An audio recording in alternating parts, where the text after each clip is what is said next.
presentation, which is very dear to my heart and really from very, very deep experience in family caregiving. I'd like to give you a little more background about what we've been doing here at Drexel in the College of Nursing and Health Professions. So you will recall we merged into Drexel in 2002. Drexel began managing us in 1998, and in 2002 we were in great shape and ready to merge in. We had our BSN co-op program approved, and it was the first co-op program that we designed, being new to the Drexel family, and it has been a raging success. When we merged into Drexel, we had about 1,053 students, and now we are approaching 5,000 students. So we have been extremely successful with our in-person programs in nursing, behavioral health counseling, health services administration, radiologic technology, and with our online programs, in which we enroll over 2,500 students a year. And that's primarily in nursing, RN to BSN, Masters in Nursing, Doctor of Nursing Practice. The Physician Assistant program has a small online post baccalaureate program where PAs who got their baccalaureate years ago could now complete with their master's. The physical therapy program is online. Health services education, health services administration is also online. So we've been doing a lot with online education, and we have some new initiatives to really make our online courses very media rich. And we're very excited about working with the new president of Drexel eLearning, Susan Aldrich, who is investing in our forensic healthcare certificate, which is a very popular certificate for not only nurses but health professionals who really need that forensics information when they take care of victims in order to protect themselves and so forth. We also have many practices that belong to the college. Probably the largest and most famous one is our 11th Street Family Health Services, which will in a short period of time be renamed the Stephen and Sandra Scheller 11th Street Family Health Services Center, because the Schellers generously gave us $2.3 million to build a wing on our center. And this new wing, which is 17,000 square feet, will help us to double the size of primary care, will help us to integrate couple and family therapy, creative arts therapy, and to have more academic space in the center so that students can really benefit from the very cutting edge kind of integrated care that we give at 11th Street. The 11th Street Family Health Center was recently named a leading exemplary ambulatory care practice by the Robert Wood Johnson Foundation. Now, there are only 30 of these practices in the country, but what Robert Wood Johnson was searching for in naming these centers were places that were really doing care very differently, focusing on health promotion, focusing on addressing the behavioral issues that are so deeply involved in keeping oneself healthy, and also involved with the collection of data that is good outcomes data, which we have at 11th Street. I guess it was a year ago, we appointed Dr. Guy Diamond to our faculty. He is a very famous couple and family therapist, and an expert on suicide prevention, particularly in young people, which has become a more and more serious problem. Guy is located on the main campus, and his research center is there, which he brought with him, along with 14 staff.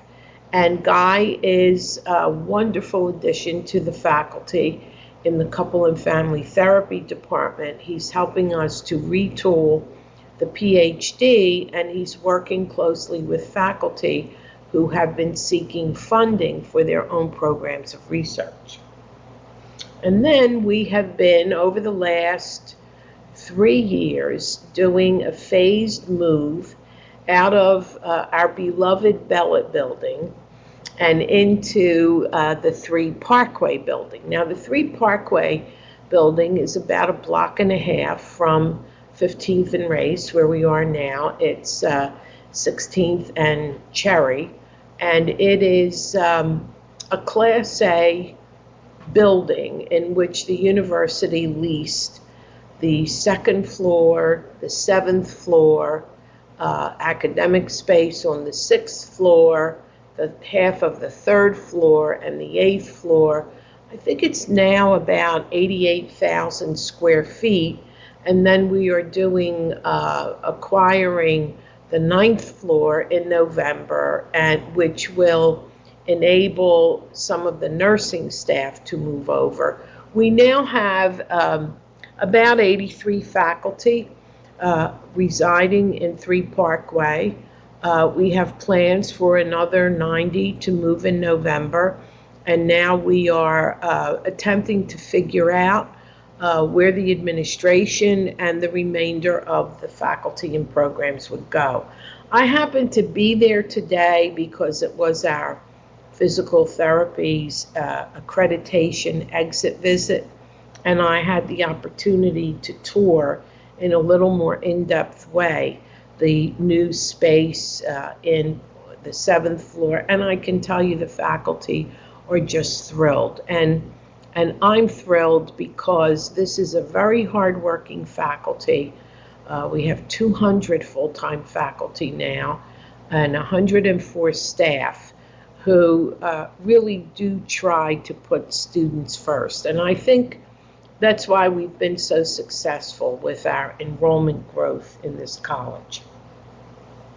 Parkway Health and Wellness is faculty practice on the 2nd floor of 3 Parkway, where we also have very sophisticated research space for our physical therapy researchers, our couple and family therapy, and our creative arts therapy researchers. And right now we're doing some planning with physicians in the College of Medicine to open a primary care practice there so that we could place nurse practitioner students. We can have a nurse practitioner and physician assistant practice there and really round out our practice initiatives in the college. We also have tremendously invested in infusing technology into all of our programs and in the use of simulation. As you might know, or you might have read, simulation is really the new rage in clinical learning. And so we now have about 118 patient actors on the payroll that we contract with. We teach them how to act in certain clinical scenarios, and then we put students in these scenarios, not only students in their own discipline, but in interdisciplinary scenarios. We film everything, we evaluate students. Students can track their own progress, but most importantly, students can learn their clinical knowledge and skill base in sort of the privacy of working with patient actors instead of worrying about harming a real patient when they're doing something for the first time. So we have expanded our simulation center greatly. We started out with one in '07. Hahnemann University Hospital gave us a gift of 1.7 million, and we built another huge simulation lab and a computer lab and a computerized simulation boardroom or debriefing room.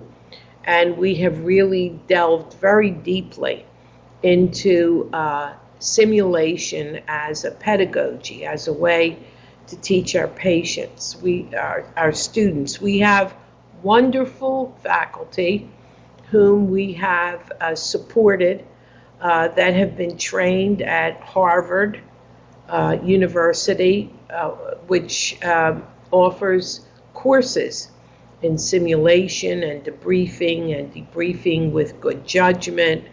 And we have even had the Harvard staff here to give our faculty an on-site program and workshop. So we are now known for simulation, and actually we have a simulation certificate, and people come from all over the world to spend a week with us and to learn the ways of scenario construction and moulage, which is the kind of makeup that you apply when you're teaching a disaster scenario or so forth. And it's really a very wonderfully enriching week. And at the end of the week, we award a certificate. And this year, every single one of our 4 simulation certificate programs has subscribed. So we're really thrilled about that. So I'm going to begin my regular presentation now. I am a family caregiver, and it is a topic that's very dear to my heart.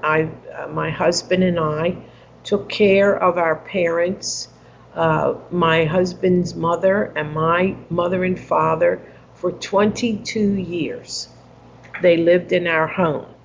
And so I sort of have become an expert in family caregiving by experience.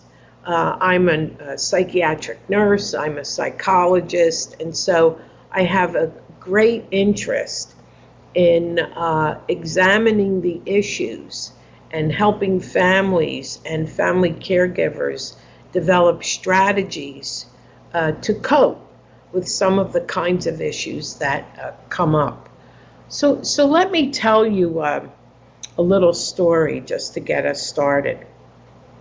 My mother-in-law came to live with my husband and I when she was 82. And she had just retired from owning a neighborhood bar. We used to say she was the oldest barmaid in Philadelphia. And I think we could have documented that.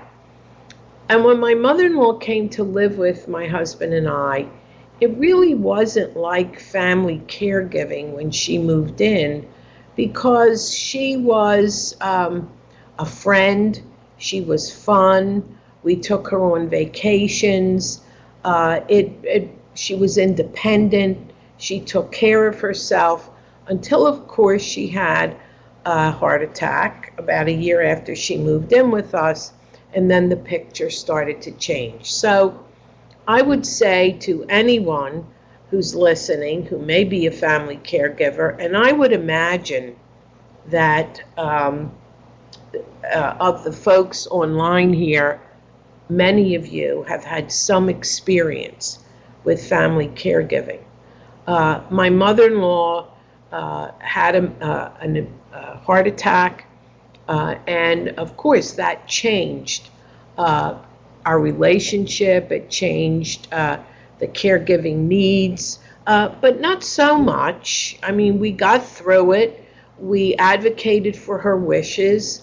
And then 3 years later, my parents decided to move in. Now, it was an interesting day for me. It was a hot summer day in 1996. I had just gotten this new position at MCP Hahnemann, which eventually became Drexel. And I got a call from my father.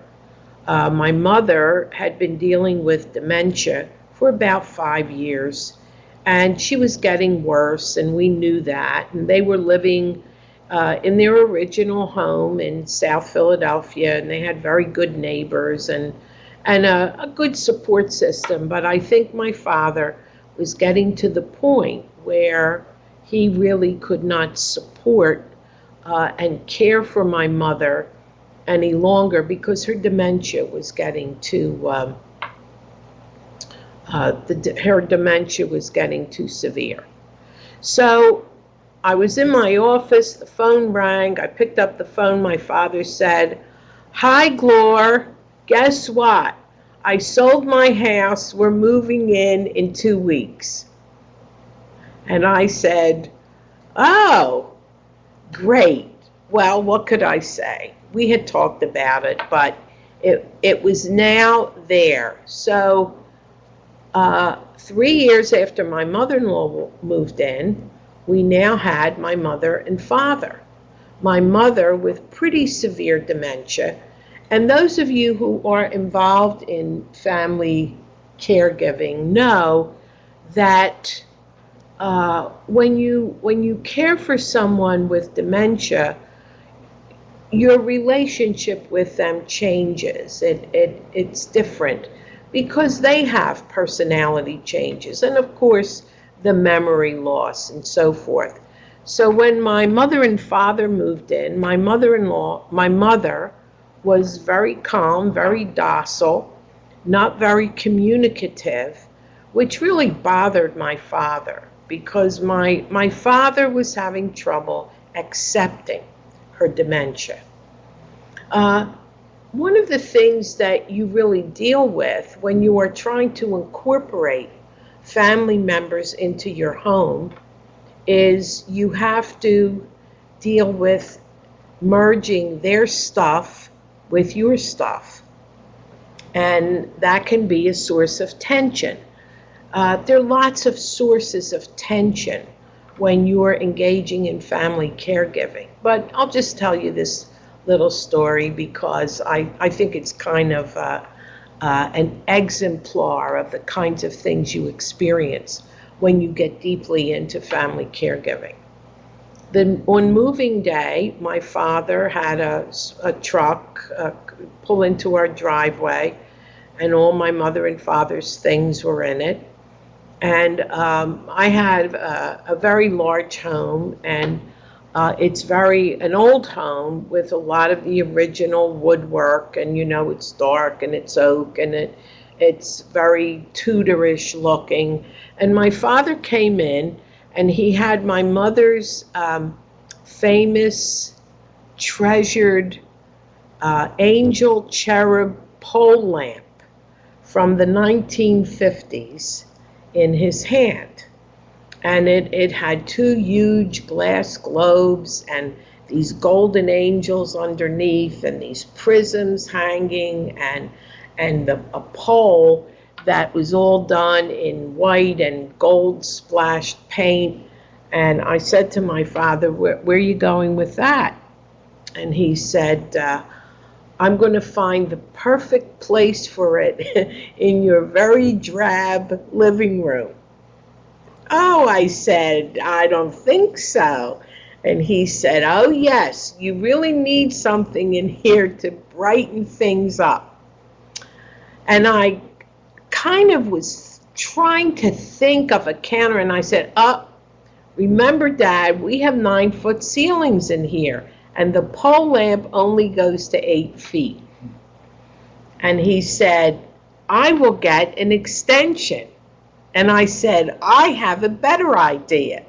And I took the pole lamp, and we went up to my mother and father's new bedroom, and I said, well, get the extension for here, and it will really brighten up your room, and I'm sure that Mom would love to have this lamp, which she loves so much, in her room. Now, we had many, many interactions like that, and it's part of the the kinds of strategies, the kinds of communication, the kinds of issues that you encounter when you're dealing with family caregiving.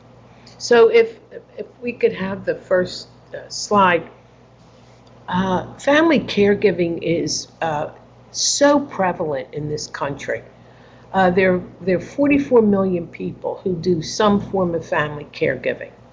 And probably of the 22 people attending this, I'll bet half of you are engaged in some form of family caregiving, whether you're running errands or you're living with a parent, or whether you take parents or loved ones to the physician or whatever. But there is a lot of family caregiving going on, and people are paying for this out of pocket.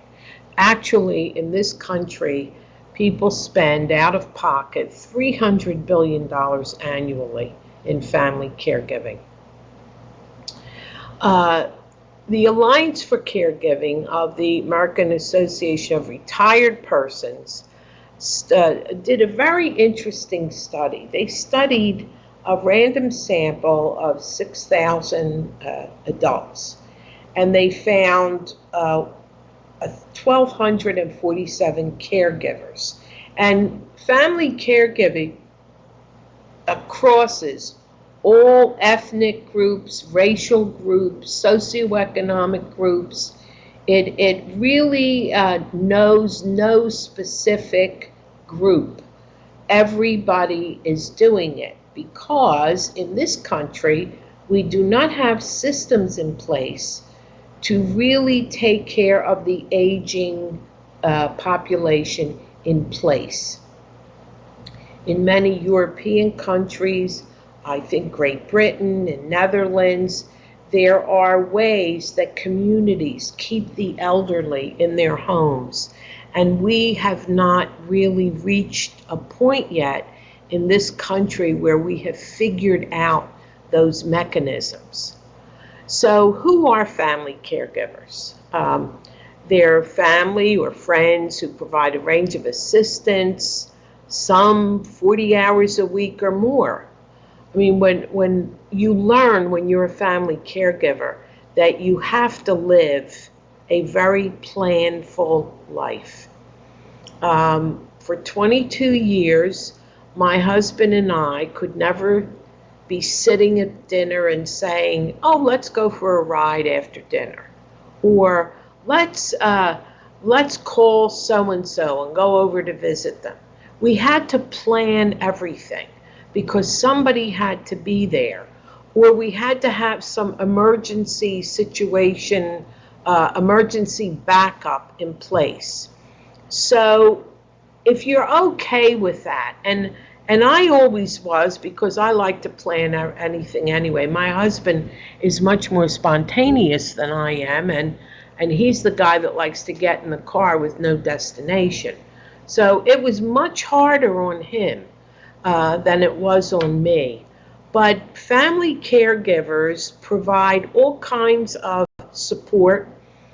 Some activities are rather undemanding, and it goes right up to direct physical care, including feeding, bathing, toileting, dressing, 24-hour monitoring. And toward the end, when my mother-in-law, and my mother-in-law lived to 101 years of age. My father was not quite 104, and my mother died just short of age 90. Thus the title of this presentation.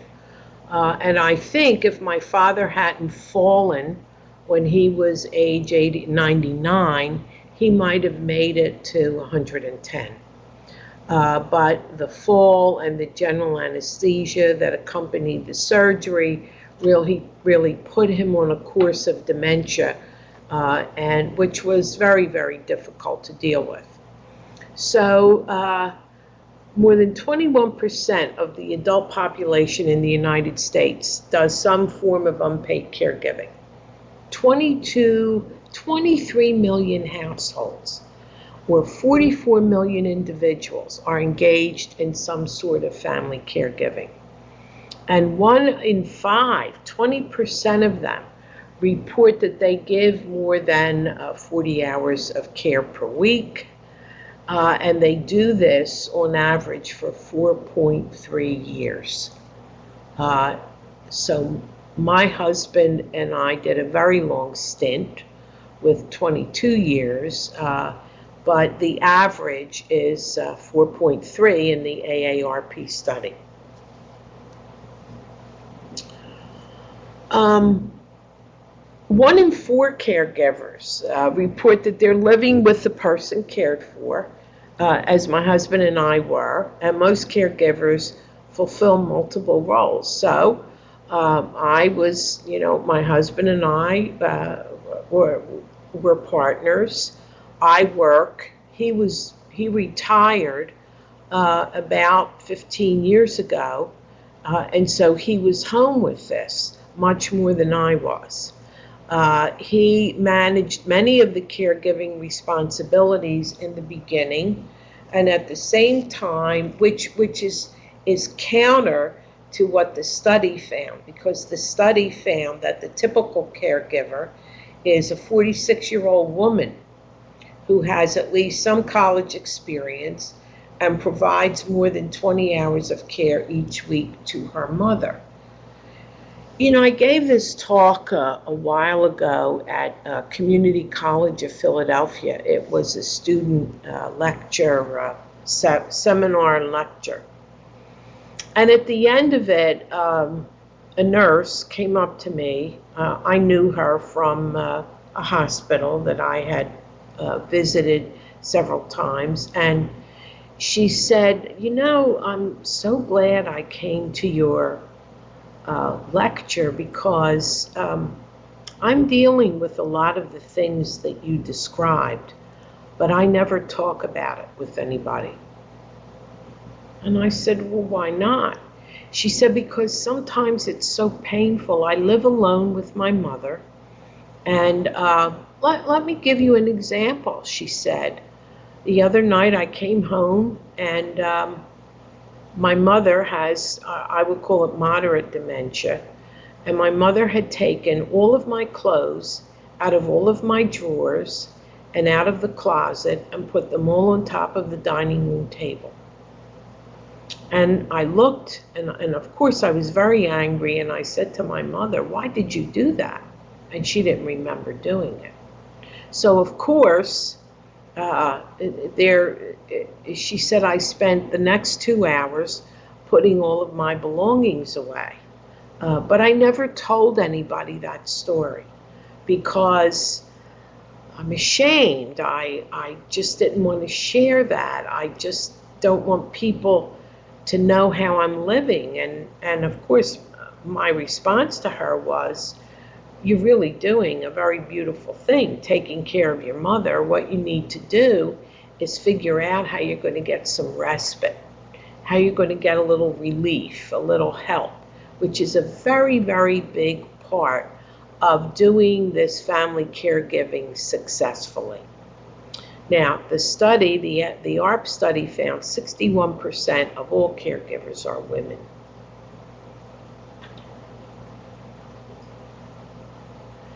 And women caregivers provide more hours and more complex care. And they are more likely to say that they did not have a choice in taking this on compared to men. Now,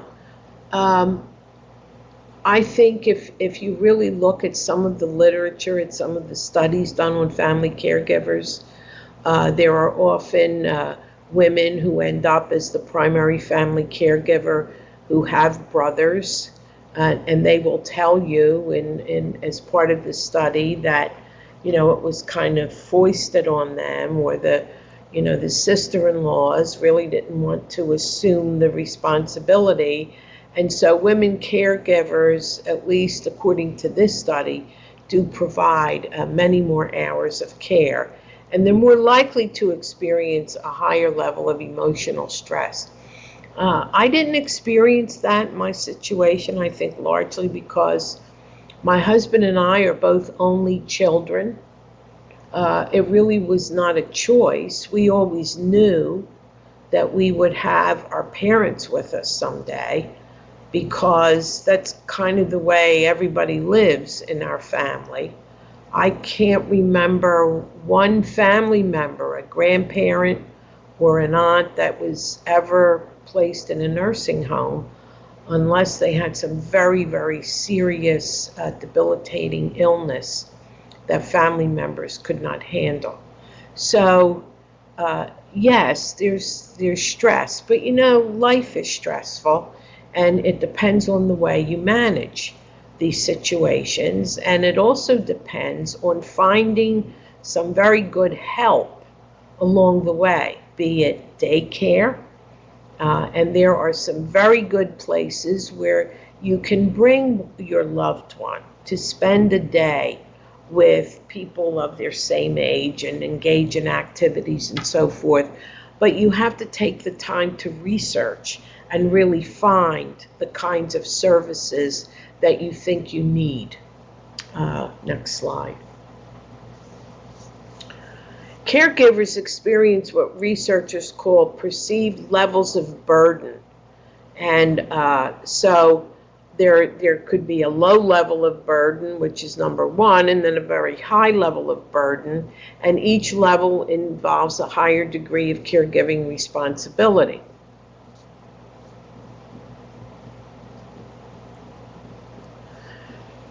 Now, in this country, we don't, as I said before, I think one of the biggest challenges in this revision of the healthcare system that we're going through is managing the increasing demand for aging services. And it's a serious problem, because if you know the Medicare statistics, we spend 80% of the Medicare budget on the last 3 months of life. And we really don't invest much more. I mean, there isn't much more to invest in helping people age in place, keeping them in their home. I was recently on the West Coast, and I got to talking to a nurse who lives in Oregon. And Oregon's a very interesting state. They do things very differently.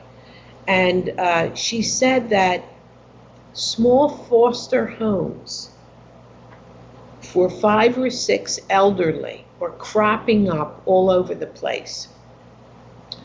And this is kind of a new model of residential care that is being experimented with in Oregon.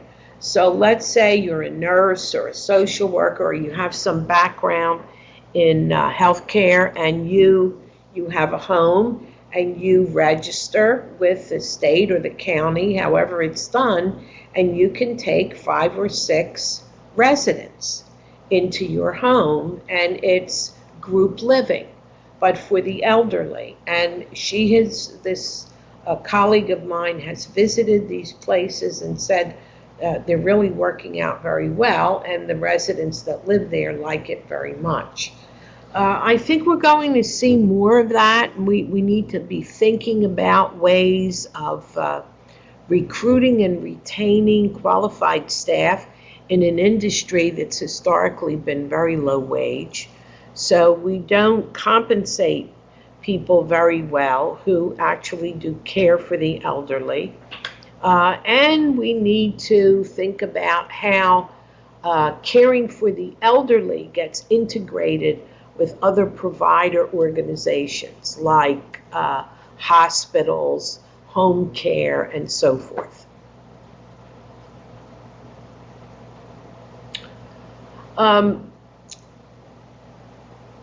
We also need to think about generational differences. So, are the baby boomers I'm from the generation before that. So are the baby boomers going to expect something very different in terms of aging services than the silent generation was? And we teach the millennials now, which and they're kind of a handful. And what are they going to expect? when they reach the point where they need some support, they need some help because they're aging. We know that there are very specific and unique problems that occur with the aging. Right here in this college, we have an expert on falls in the elderly, and it was really a fall that did my mother-in-law in. She was 99. She fell, actually, it was a very soft fall on a carpeted floor. She was holding on to the sofa, but she fell anyway. And when we took her to the emergency room, she had a cracked hip, and she was not a candidate for surgery. And I really do believe it was the immobility that finally did her in. For my father, he fell when he was 96. He was raking leaves.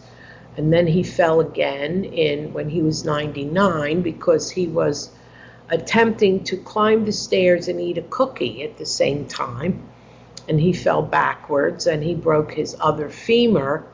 And that's when the dementia kind of began to set in, and a little more chronic illness, particularly with my mother, who was a cardiac. So caring for older and sicker individuals with higher rates of dementia and chronic illness is a difficult task, because we have to respect people's rights and dignity. When my father went through a period where he was attempting to run away from home. My father was a bus driver, and he loved trains and buses and trolleys.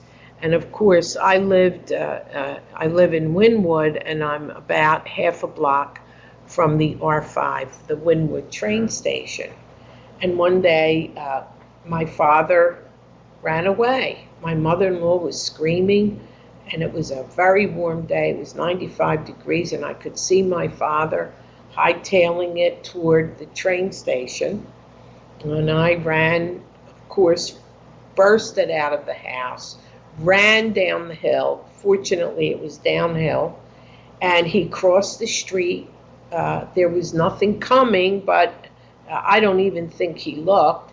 And he went up this very steep grade to the train platform. And it was a Saturday, but just as he got there, a train pulled up. Of course, they ran every hour, but he arrived at the platform just as the train pulled up. And I was screaming and yelling to the conductor and making hand gestures not to let my father on the train. I got him off the train when he was on the third step. The conductor finally figured out that, this was an elderly person that was wandering, and we got him off the train. And the train pulled away, and of course I was huffing and puffing, and I said to my father was very angry with me, and I said to him, "Dad, where were you going?" And he said, "I'm going to the bank in South Philly." I said, "But the train is going to Lancaster." And he said, "I'd have gotten there no matter what." And you know what? Maybe he would have. I don't know. But they're the kinds of issues that you deal with when you have someone in the home who has dementia. And I would call his dementia at that time moderate. He wasn't severely in the final stages like my mother was when she moved in. He was moderate, and he was experiencing particularly agitation and sundowning and so forth. My mother-in-law, her dementia involved sleep problems. And you really need to talk to people about these things. My mother-in-law was having a terrible time sleeping, and I was discussing this here at Drexel one day with a chronobiologist who said, oh, I think I know what might help your mother-in-law. He said, does she sleep with the light on? And I said, oh my God, how did you know that? Yes, she does. She sleeps, she won't let us turn the light out. She's afraid. She doesn't like to be in the dark. And he said, buy a red light bulb. Really? A red light bulb? What's that all about? Well, when you sleep in a room and the light is white or yellow or even blue, your body doesn't produce melatonin, which is what makes you sleep. And so if you put a red light bulb in, melatonin production is not disrupted, and your mother-in-law will likely sleep. So we went to the supermarket and I stocked up on red light bulbs, and guess what? It worked. And so for those of you out there who have someone that you're caring for and there were sleep disruptions, try it. It certainly did work for my mother-in-law and then later on with my father. And it's a very simple solution to what can be a horrible problem. So there has to be family caregiver support in the mix of aging services. And sometimes the support that is offered you is not very realistic. I know I've dealt with home care organizations and hospice care, and sometimes the services offered don't fit with your cultural beliefs or your values, or we had a man come once to help my father learn to meditate. Well, my father's a bus driver from South Philly, and he had dementia, and he didn't know what a mantra was. And you have to match the intervention, the support intervention. You have to know about the family and their cultural background and so forth. So aging services can be very challenging, not only for the service provider, but for the people who are on the end of receiving the services. So how do we improve care for an aging population? We promote aging in place. That is so important. But how do we keep people in their most preferred environments? And they do this in Europe in these small communities where my husband and I visited the Netherlands a couple of years ago, and we drove through some of the towns and villages that are structured very differently than cities and towns in the United States. The houses were close together. There were no curtains on any windows, which I found very interesting, and no blinds. People live there very publicly, and they know each other. And I know when we were walking down some of the streets in some of the little towns in the Netherlands, I was looking in the windows and trying to see what was going on. And my husband would get very upset because he thought I was being intrusive. But that's the way that people live. And I think openness and close community promotes aging in place. They are environments in which aging people do well because they know they can get help when they need it. Primary care in the home. I used to work with a gerontologist. When my mother got very sick toward the end, I came home one night. I was at a ceremony, and my father was sitting in the TV room with my mother, and my mother was slumped over. She looked to me like she had had a stroke, and we got her into bed, and the next morning I called this geriatrician that I knew here at Drexel. And I said, I don't know what to do. If I call her primary, I know what he's going to say. Take her to the ER. Do you have a different solution? And he said, yes, I do. I have a staff of nurse practitioners that deliver care in the home and actually deliver care in nursing homes, and I will send one right out to your home today. And he did. and she assessed my mother, and we admitted her to the hospital because they needed to rule out meningitis. She didn't have meningitis, and when she left the hospital, she was placed in in-home hospice. And my mother was in in-home hospice for 5 months, and she got very, very excellent hospice care. But you almost have to know the ropes. You have to know who to call, and you have to do your homework around these issues if you're really going to access the help that you need. We have to do a much better job at educating nurses and all health professionals about the needs of the aging population, even though it's not, jazzy or sexy, and, all these kids in clinical programs, they want to work in the ER, they want to work in pediatrics, but supporting the elderly will become an increasingly serious problem because the elder population is going to double by 2050. Palliative care, getting care to someone who's very seriously chronically ill or who may be dying. And palliative care means comfort care, not heavy-duty intervention in situations that are not going to improve. And then hospice services. And I've had experience with 3 hospice services, and one of them was excellent. The hospice nurse was incredible.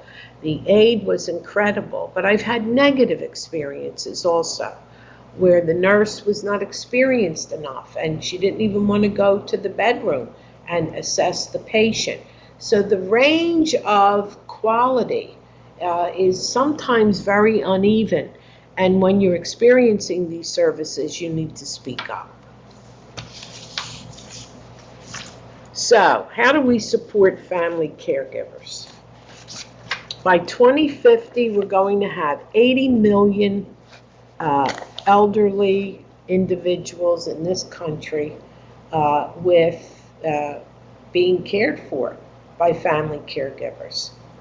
The states that have the highest number of elderly are Pennsylvania, West Virginia, Florida, and California. And I think that number will increase in those states over time.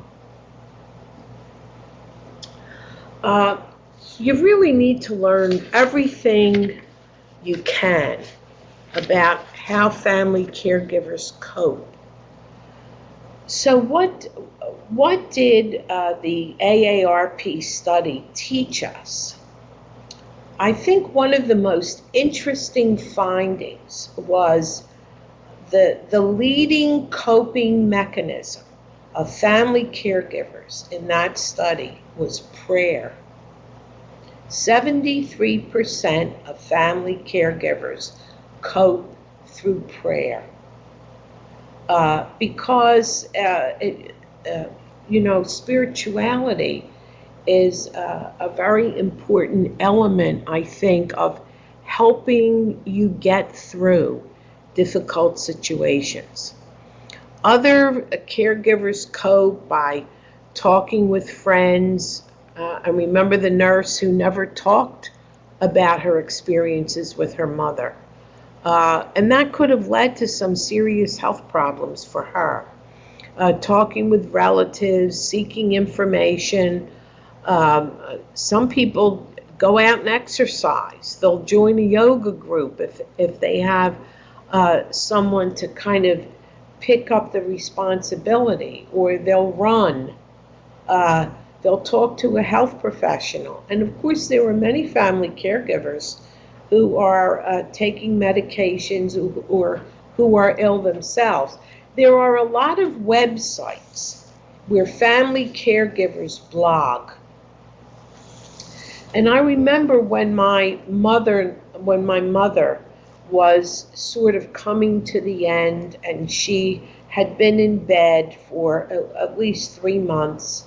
And I would sit with her at night when I came home from work. And then I would come down around 8 o'clock and I would go to my computer, and I had this website that was called Personal Journeys of Fair Caregiving. I don't even know if it's there anymore. And I remember reading the story of a woman who was taking care of her bedridden mother, and she was diagnosed with breast cancer herself. And there was a journal there of how she dealt with the family caregiving issues, and this was not a woman of means, while she coped with surgery, radiation, with the side effects of medication and radiation. And it was a heart-rending story of how she got through, but she was very devoted to her mother, and she managed, because, you know, that's what we all do. We manage. So if you're a health provider, I think you really need to focus on assessing family caregiver strengths and their challenges. So just to sum up, caring for family caregivers is it's a very common situation in the United States. There are millions of people doing it. They don't wear badges about it. They just do it because it has to be done. And they do it out of love and caring for their family members. And even if the relationship has sometimes been negative, and there are interesting stories about that, interesting things that I experienced myself. I always had a very friendly relationship with my mother-in-law. My mother-in-law I considered one of my best friends. So anytime my husband and I disagreed, she always sided with me, and I always appreciated that. She was great with my kids. She was lots of fun. We used to take her with us on vacation. She loved to talk, and I used to sit with my mother-in-law and actually listen to her, because you really didn't converse with her, you listened. But she had these great stories about when she was a child and her mother and father and so forth. So we were always friends. In all the years that I was married to my husband, there was never a crossword between my mother-in-law and me. But at the end, things changed, because dementia changes your brain. And my mother-in-law decided, I guess it was about 2 or 3 months before she died, that if she couldn't sleep at night, none of us could either.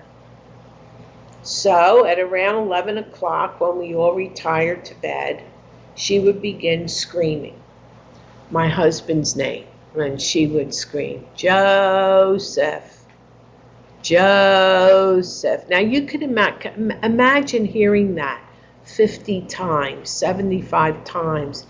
And of course, I have to work the next day. My husband is getting more and more upset. And so one night I said, my husband went in the room and he tried to get her to stop, and she would not.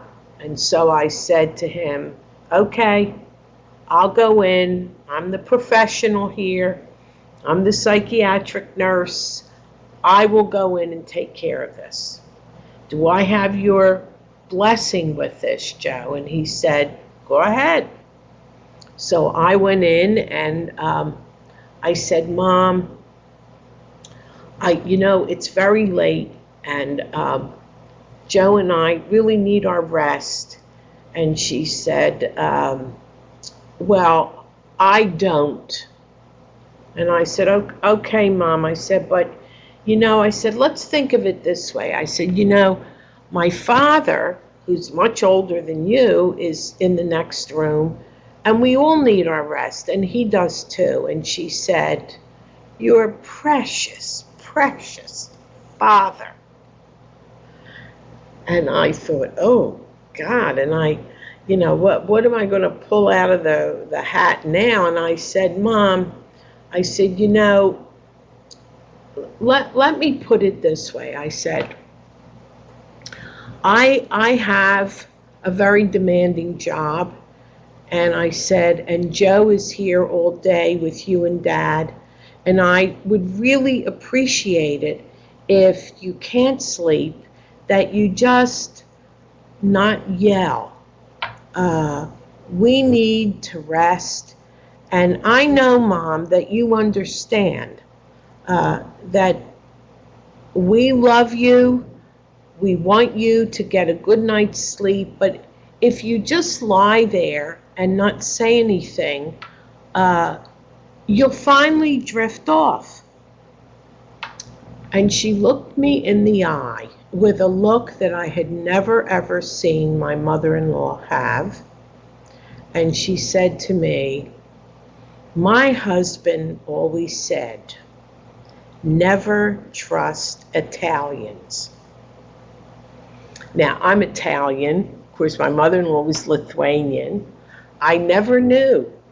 For 46 years, my husband and I were married, that my mother-in-law felt this way about my ethnic origin. But you see, the filters were gone. The dementia had set in, and the frontal lobes were affected. And when the filters are gone, people are apt to say anything. Old prejudices might come out, things that my mother-in-law might have heard at the dinner table when she was 8 years old. All of that comes out. Now, I'm trained enough to understand all of that. So I stood up and I went back into the bedroom and I said to my husband, well, I was not too good in that situation. We closed the door. My mother-in-law yelled for another hour, and then we all drifted off to sleep. So I have great empathy for family caregivers. I know what they go through. I know what they experience on a daily basis. I know what happens when they lose their tempers and then feel guilty. I know about the sleep problems. I know about the falls. I know about the runs to the emergency room. And, we used to take my father and my mother-in-law to Lankenau, and we had been there so many times, everybody there knew us. So, and it's a frequently occurring event, relatively frequently, that you will have somebody fall or get short of breath or whatever, and then you put them in the car and you take them to the ER. Because it's usually at a time when you can't access the usual caregiver. I had a physician caring for my mother-in-law and father that always made himself available and actually gave me his cell phone. And I cannot tell you how important that was in helping me feel safe and secure with any problem that arose. And I remember calling the cell phone once, and he was in Paris, and he answered the phone and told me what to do and who to call. So it doesn't take too much to give that cell phone number out and then have people rely on you. I say if you're a health provider and you're caring for family caregivers, try to understand, don't be judgmental, be kind, and listen to them and let them tell you about their stresses, about some of the odd things that their family member might do, like piling all their clothes on the dining room table or running away to take a train to some place other than where the train is going. It's a very, very stressful kind of period in your life when you're engaging in that kind of care. Fortunately for us, we all have a very well-developed sense of humor, and I think humor is what really got us through.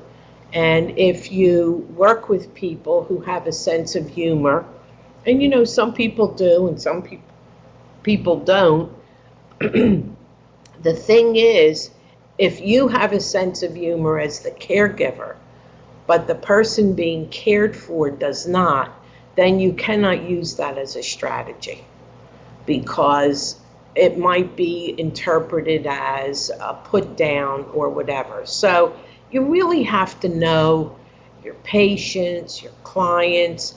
You have to know individuals in order to, I think, really extend yourself in a psychological way to them. I certainly think you have to relinquish your perfectionism. What I learned in 22 years of caring for our three parents is I certainly am not perfect, and that nobody is. And I can tell you that my father would remind me of that at least weekly, because that always had been kind of our relationship, and I learned to accept it. And you need to put yourself in the family caregiver's place. It's an interesting place to be. There's this role reversal that goes on. You know, you're taking care of someone who birthed you, who raised you, who shaped your values and the way you behave, and who shepherded you through all of these situations. And now it's you. And so, one other tip is at the end, when my mother-in-law was bad and my father was becoming unmanageable, we had a caregiver that lived with us, and I think that saved my life. And you know, I still keep in touch with Elaine, our caregiver. She was wonderful, and my parents loved her. And so that's another very important strategy, if someone has the resources to have help in the home. Finally, I think we all need to understand that there is no one that is not aging. We're all aging, and we're going to get to a point where we all need care. So think about family caregivers. Think about your own family, and sort of imagine how things might be for you in 20, 30, 40 years. I'd be happy to answer questions, so you could just type them in. I thank you for listening. We have still 24 people on, and I hope you found this helpful. And I don't know, will they have access to the PowerPoints? It will be on YouTube. The PowerPoints will be on YouTube, so please feel free to use